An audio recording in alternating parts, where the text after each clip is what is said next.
Hello students, मैं आपका अपना साइंस टीचर सूरज कुमार आज आपको 9th क्लास के चैप्टर स्टेट ऑफ मैटर यानी पदार्थ की अवस्थाओं के बारे में पढ़ाऊंगा।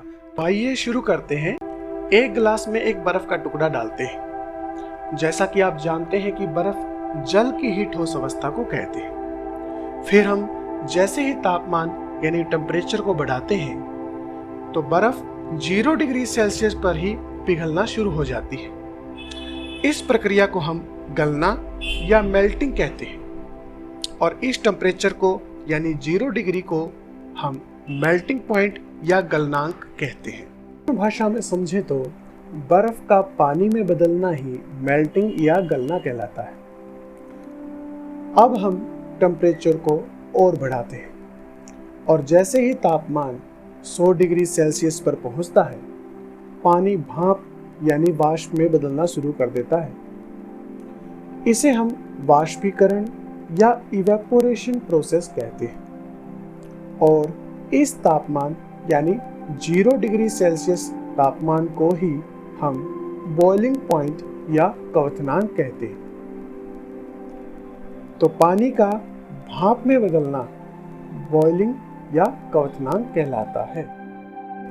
अब यदि हम तापमान को 100 डिग्री सेल्सियस से कम करना शुरू कर दें तो वाष्प यानी कि भाप दोबारा से पानी में बदलना शुरू हो जाएगी।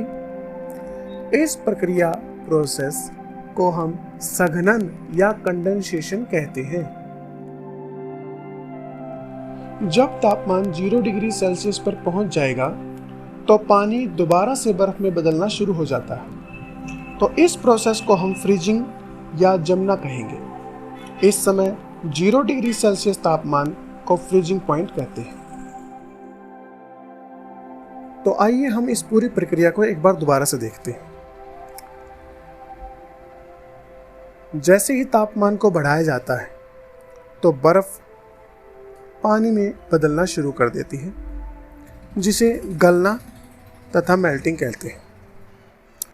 जब तापमान धीरे धीरे 100 डिग्री तक पहुंचता है तो पानी वाष्प में यानी भाप में बदलना शुरू कर देता है, जिसे हम वाष्पीकरण तथा इवेपोरेशन प्रोसेस कहते हैं।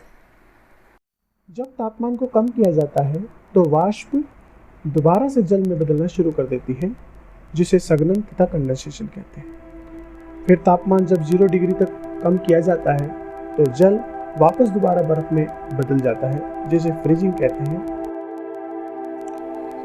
अब हम बात करते हैं कुछ ऐसे पदार्थों की जो सीधे ठोस अवस्था से गैस अवस्था और गैस अवस्था से सीधे ठोस अवस्था में बदल सकते हैं, जैसे कि कपूर या ड्राई आइस शुष्क बर्फ, जिन्हें गर्म करने पर जो ठोस अवस्था में होते हैं सीधे ही गैस अवस्था में बदल जाते हैं। इस प्रक्रिया को हम सब्लिमेशन तथा उदरोपातन कहते हैं।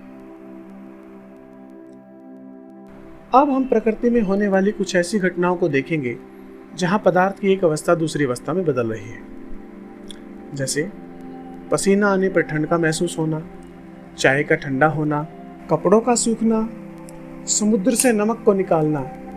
ये सब प्रोसेस वाष्पीकरण द्वारा होती है।